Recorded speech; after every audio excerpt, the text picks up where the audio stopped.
بسم اللہ الرحمن الرحیم نحمد و نصلی علی رسول الکریم.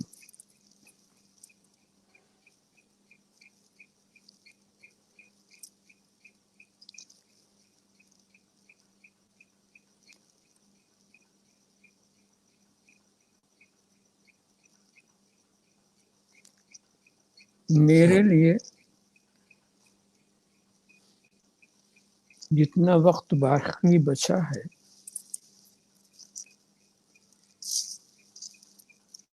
وہ 10 منٹ اعلان کے مطابق.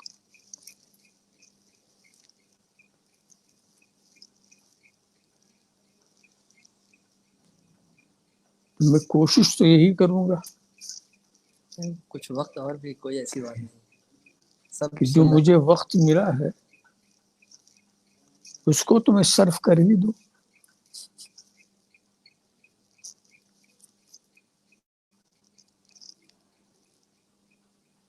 ایسے وقت میں کوئی لمبی چوڑی بات نہیں کی جا سکتی اور نہ کوئی بڑا عنوان اٹھایا جا سکتا ہے.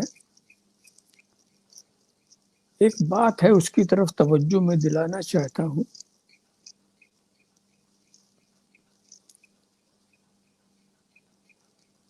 کہ انسان جب کوئی کام کرتا ہے یا کوئی کام کرے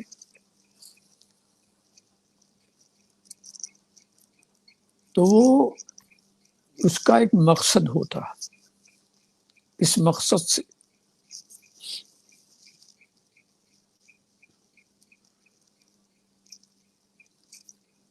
مقصد کی پہچان یہ ہے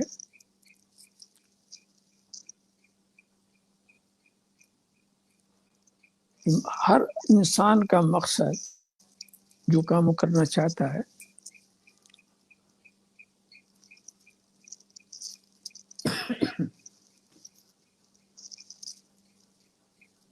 وہ تصور میں مقدم ہوتا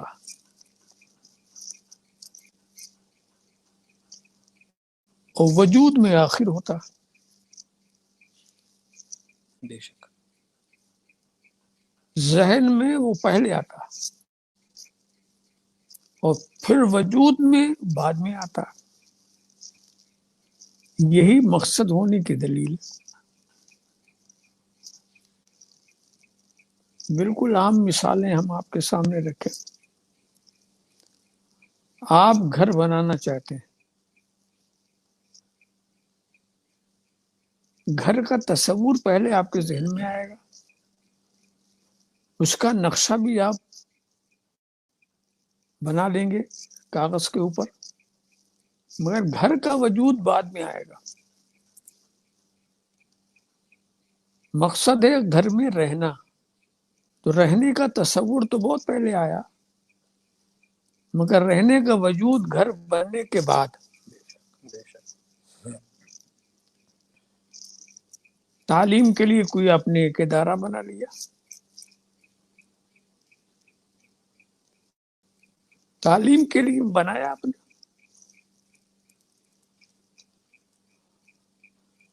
اس کا تصور پہلے آئے گا، ہم کو پڑھانا ہے، یہ کرنا ہے، وہ کرنا.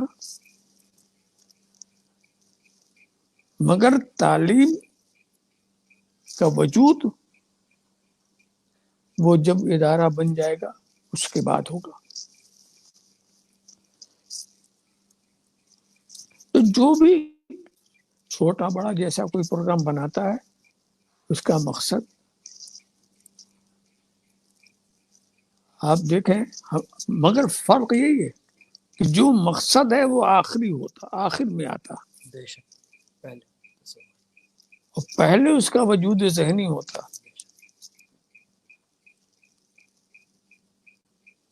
اور اس کے بعد مقصد آ جانے کے بعد پھر کسی کا انتظار نہیں ہوتا. ایک چھوٹی سی مثال دوں. ایک چھوٹا سا بیج آپ نے زمین کے حوالے کر دیا، اس کی نگہداشت کی، جی بے شک وہ بیج جو ہے وہاں ایک پودا تیار ہو گیا. مثلا آپ نے آم کا درخت لگا لیا، یا کسان کھیتی کے لیے، اب جب وہ بیج بڑھتا جائے گا، بڑھتا جائے گا، ربول پتے کاملہ اس کی پرورش کرے گی. آپ بھی جیسے جیسے وہ بڑا ہوگا ویسے ویسے آپ کو مسرت بھی ہوگی، خوشی بھی ہوگی. مگر اس بات کی خوشی نہیں ہوگی کہ آپ کو مقصد مل گیا. آپ کو خوشی اس بات کی ہوگی کہ آپ مقصد کے قریب جا رہے ہیں. اور اس کے بعد سمجھ لیجیے اس درخت میں بڑھتے بڑھتے پورا درخت ہو گیا اور پھول نکل آیا، تو اس کو پھول دیکھنے میں آپ بھی خوشی سے پھول جاتے ہیں کہ اب آئے گا وہ جس کے لیے ہم نے درخت لگایا تھا، وہ ہے پھل. وہاں تک اس کی آپ دیکھ ریکھ کرتے رہے، اور جب پھل آ گیا تو اب اس کے بعد کسی آنے والے کا انتظار نہیں ہے. اب یہی پھل ہے، شروع میں کچا رہے گا، بعد میں پکا ہوگا، اس میں یہ ذائقہ پیدا ہوگا، اب جو کچھ ہوگا اسی میں ہوگا. اب بعد میں کوئی آنے والا نہیں. ایک پہچان یہ رہی، جس کے بعد کسی کا انتظار نہ ہو، سمجھ لو مقصد، وہی مقصد ہے. ذہن میں وہ پہلے آتا ہے، وجود میں وہ بعد میں ظاہر ہوتا ہے.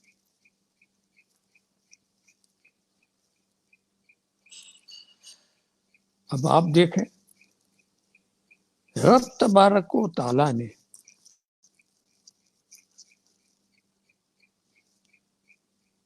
جب دنیا کو تخلیق فرمایا، اس میں بھی کوئی حکمت ہے، اور دنیا کو پیدا کرنے کا بھی کوئی مقصد ہے.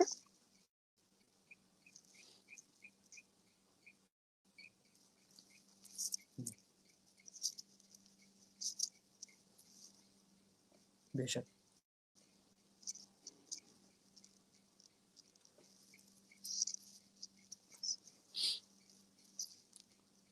اب غور کرنے کی بات یہی ہے، اس پوری دنیا کو بنانے کا بھی کوئی مقصد ہے. یہ موضوع اتنا پھیلاؤ چاہتا ہے کہ چند منٹوں میں اس کو سمیٹا نہیں جا سکتا. میں تیزی کے ساتھ اسی لیے لے جا رہا ہوں کہ کچھ مفہوم سامنے آ جائے.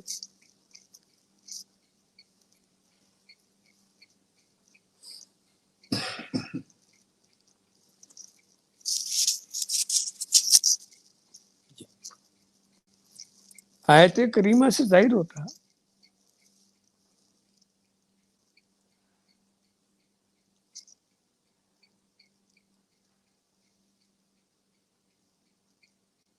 کہ یہ دنیا کی تخلیق جو ہوئی،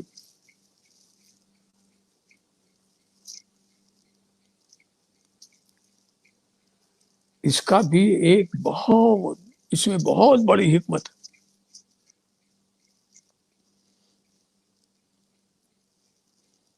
پیدا کرنے والے نے دنیا کو کیوں پیدا کیا؟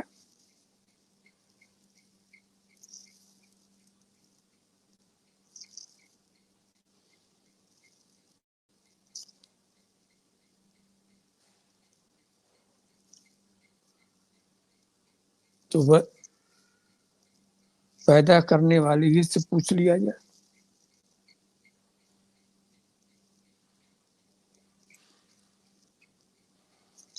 انما الدنیا خلقت لکم وانکم خلقتم للآخرہ.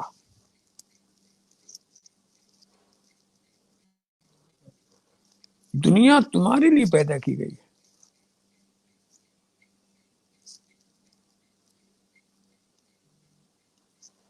جس کے لیے پیدا کی اس کے لیے لقد کرمنا بنی آدم.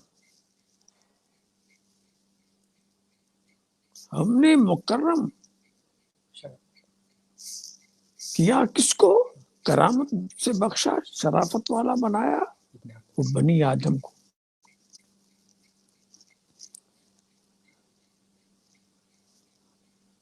اب بنانے کا مقصد، اتنی بڑی دنیا بنائی اور مقصد جب ظاہر کیا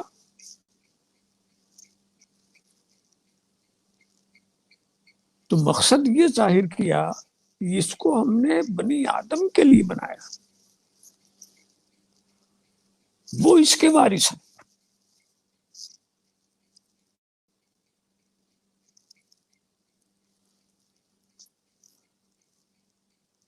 اب سوال ہوا چلیے صاحب بنی آدم کے لیے دنیا بن گئی، اب سارے آدمی جو ہیں اس معاملے میں شریک ہوئے،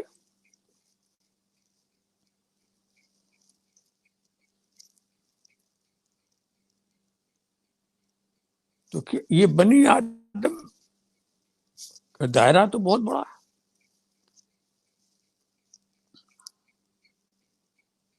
اس بنی آدم میں کون ہے جو مقصد کائنات ہو؟ اس لیے کہ دیکھا جائے گا جو اعلیٰ و اشرف ہوگا وہی ولی بن سکتا ہے۔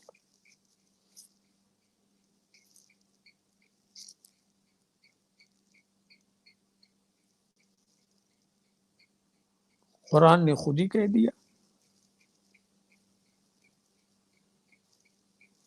بتا بھی دیا کہ جن کو ہم نے اعلیٰ اشرف بنایا ان کی شان کیا ہے، کرامت بخشی ہے۔ انی جاعل فی الارض خلیفہ،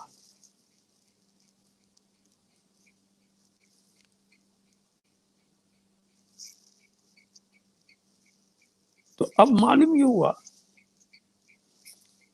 رب تبارک و تعالیٰ نے دنیا میں اپنا خلیفہ بھیجا،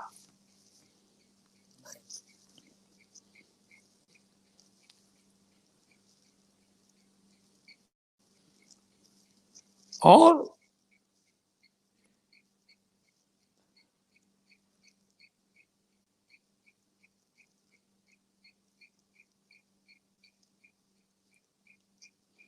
خلیفہ کا کام کیا ہے؟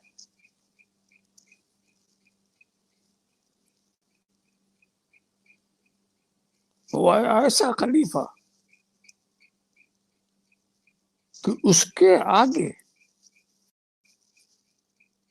اس کی تعظیم کے لیے فرشتوں کو حکم دیا گیا اسجدوا لآدم، آدم کا سجدہ کرو۔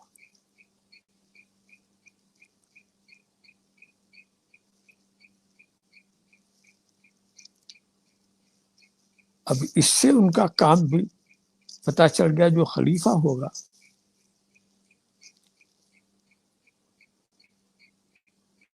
وہ خلافت اس کے تقوی و طہارت کی بنیاد پر اسے نہیں مل رہی ہے،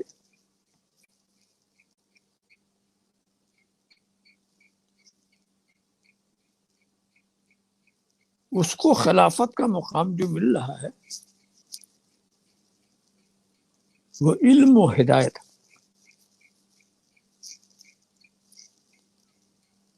ایسا علم انہیں عطا کیا گیا کہ فرشتوں کا علم بھی ان کے سامنے حیرت فروش ہو گیا۔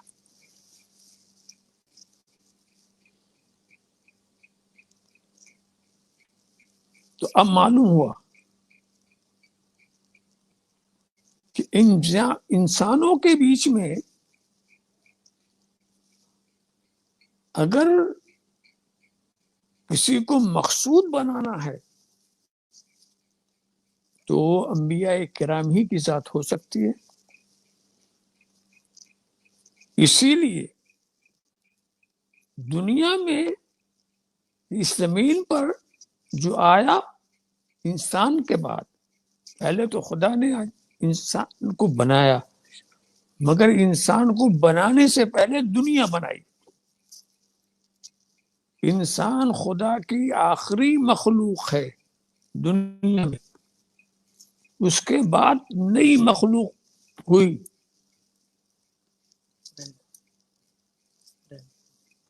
اس کے بعد نئی مخلوق ہوئی۔ جتنی مخلوق پیدا کرنی تھی اسے پہلے کر دیا، آخری مخلوق یہ انسان۔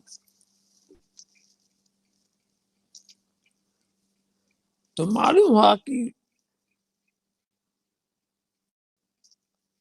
پہلا جو انسان آیا وہ شان نبوت لے کر آیا۔ پتہ یہ چلا کہ انسانوں میں بھی جو مقصود ہوگا وہ نبی ہوگا۔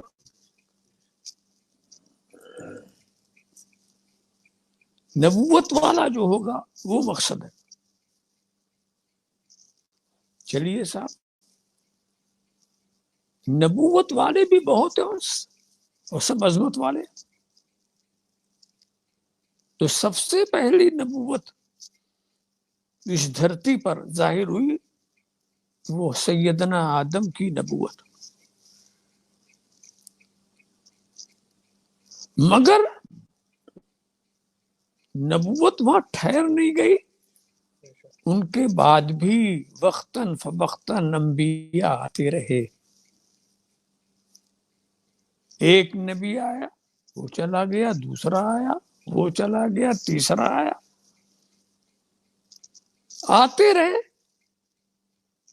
نبوت، نبی کا سلسلہ ختم نہیں ہوا۔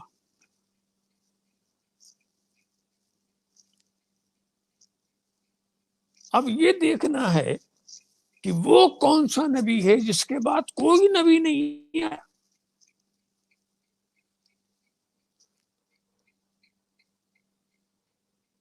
تو بالکل ظاہر بات ہے کہ خاتم النبیین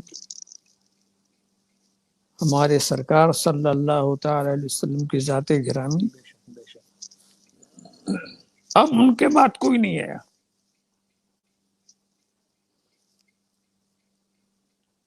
تو اب اس سے سمجھ میں بات آ گئی کہ کائنات کا مقصد انسانیت کا مقصد نبوت، اور یہ نبوت جو ہے اپنے درجے کمال تک پہنچی، وہ آخری نبی، وہ آخری نبی جو خاتم النبی، اس کے بعد نبوت ختم۔ بے شک۔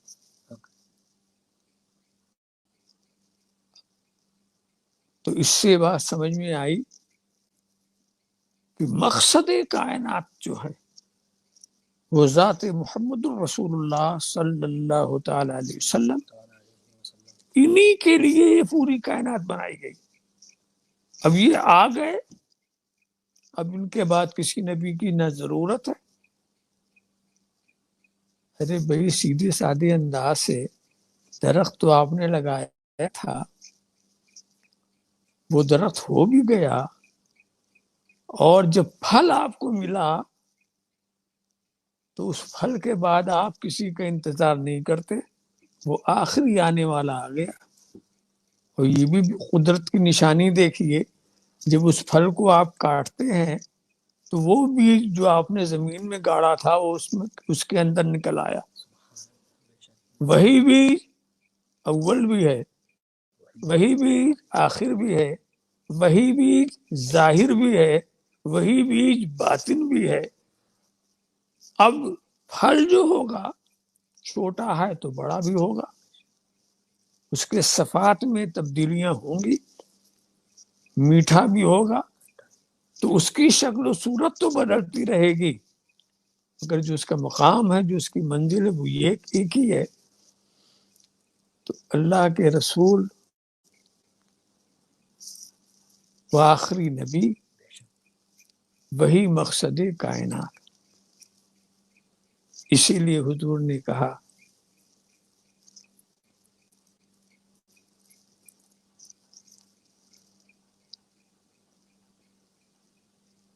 لقد خلقت الدنیا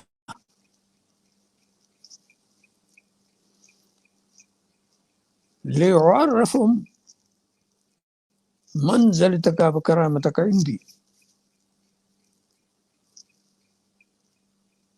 وما خلقتك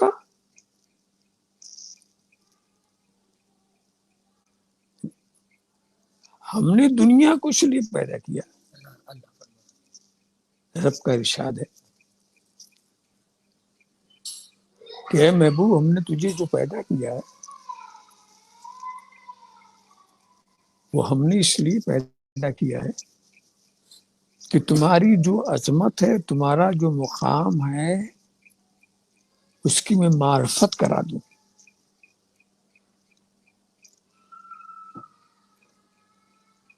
لولا کہ ما خلقت الافلاق، لولا کہ ما خلقت الدنیا، تجھے پیدا کرنا نہ ہوتا تو میں افلاق کو پیدا نہ کرتا، تجھے پیدا کرنا نہ ہوتا تو میں دنیا کو پیدا نہ کرتا.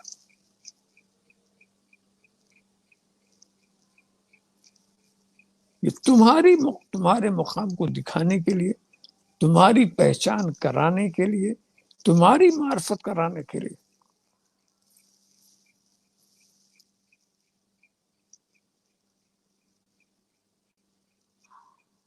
لقد خلقت الدنیا،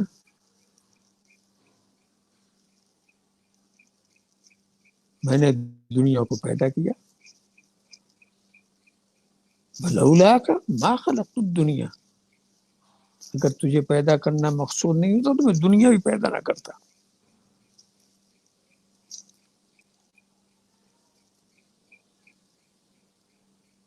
اب یہاں ایک بات آ گئی کہ ساری دنیا اس لیے پیدا کی گئی ہے کہ وہ نبی مقام کی معرفت حاصل کرے، معرفت کرائے.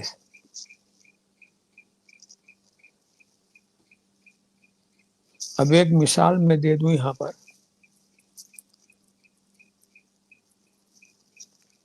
یہ معرفت کرانے کا معاملہ کیسے ہوا؟ دنیا اس لیے پیدا کی گئی ہے کہ نبی کے مقام کو لوگ پہچانے.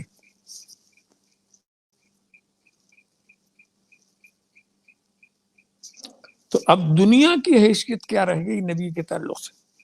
وہ تو نبی کی، یہ تو معرفت کرانے والے نا.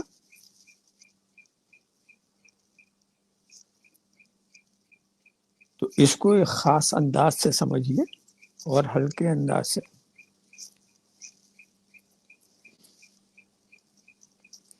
ایک کاغذ کے اوپر آپ ایک لکیر کھینچ دیں، 1 2 3 ہوتی نا، ایک لکیر کھینچ دیں.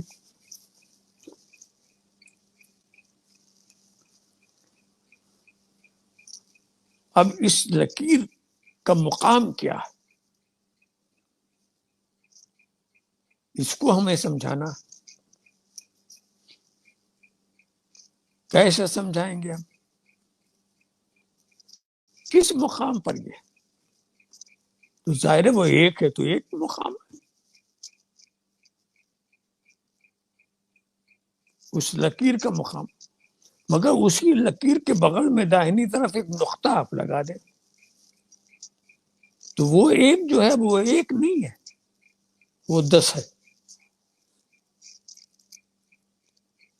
یہ اس نقطے نے بتایا ہے کہ وہ 10 ہے. ایک نقطہ اور لگا دیجئے بغل میں، اب وہ لکیر 10 بھی نہیں ہے، وہ 100 ہے. اس کے بغل میں ایک لکیر لگا، وہ 1000 ہے. لکیر اپنی جگہ پر ہے، نقطہ معرفت کرا رہا ہے. جب اس لکیر کے آگے 1 ہو تو وہ 10 ہے، 2 ہے تو وہ 100 ہے، 3 ہے تو وہ 1000 ہے. اس طرح بڑھاتے چلے جائیے لاکھوں کروڑوں. تو وہ لکیر، وہ نقطے انہی لکیروں کو سمجھانے کے لیے دیے گئے. جہاں بغل میں کوئی نقطہ نہیں تو وہ ایک ہے، اور جیسے جیسے نقطے بڑھتے جائیں اس کا مقام بلند ہوتا جاتا۔ اور ایک بات اور بھی ہے، تو یہ دنیا کس لیے پیدا کی گئی ہے؟ نبی کی معرفت کے لیے۔ نبی تو ہے اپنی جگہ پر، اب دنیا کی مثال ایسی ہے جیسے ان نقطوں کی ہے، جتنا نقطے بڑھتے جائیں گے ان کا مقام بلند ہوتا جائے گا۔ یہ نقطوں والے ہو گئے، مگر وہی نقطے مقام کی پہچان کراتے ہیں جو داہنی سائڈ پہ ہوتے۔ اگر بائیں سائڈ میں نقطے ہوں تو نہ ان کا کوئی مقام ہوتا ہے، نہ وہ کسی مقام کی پہچان کرا پاتے، سبحان اللہ، بے شک بے شک۔ وہ پہچان ہی نہیں کرا پاتے، ان کا کام ہی نہیں۔ پہچان کرانے والے نقطے تو وہ ہیں جو اصحاب یمین ہیں، جو داہنی طرف والے ہیں۔ یہ اصحاب شمال وہ لوگ خود اپنے کو پہچانتے نہ کسی کو پہچان کرا سکتے، بڑھتے جاتے۔ مگر ایک بات اور سمجھ میں بات آتی، نقطہ نقطہ ہی ہے،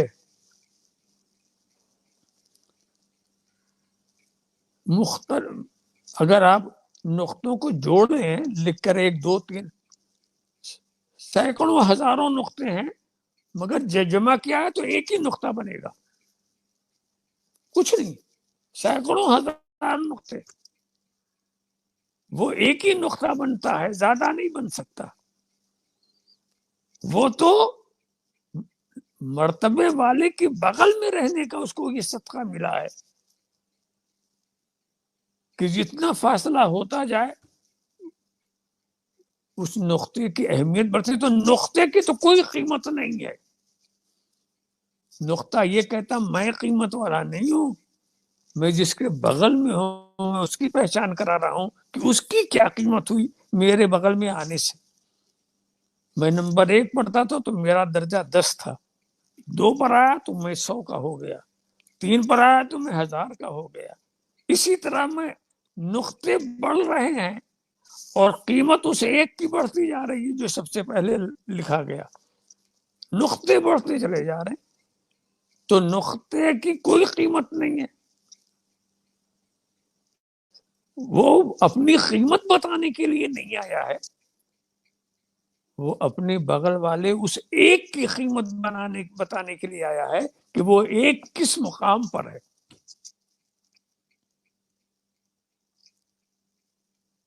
تو ساری دنیا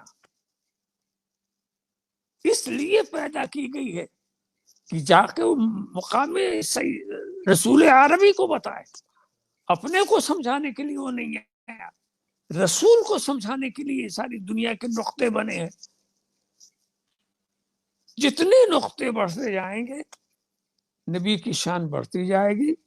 میرا الآخرۃ خیر لک من الاولی، جتنا آپ کا وقت گزرے گا اتنے ہی آپ کے درجے و مراتب بڑھتے چلے جائیں گے۔ تو نقطے کی حیثیت کچھ بھی نہیں ہوتی، نقطے کو جب تک وہی بغل میں ہے داہنی طرف کسی مرتبے والے کے تو وہ آ کر اسی کا مقام بتاتا ہے، اپنا درجہ اپنا مرتبہ نہیں بتاتا۔ اسی لیے ہر بڑے لوگوں نے، سارے انبیاء آئے تو نبی کا گن گاتے ہوئے آئے، صالحین آئے نبی کی نعت پڑھتے ہوئے آئے۔ اصل میں ان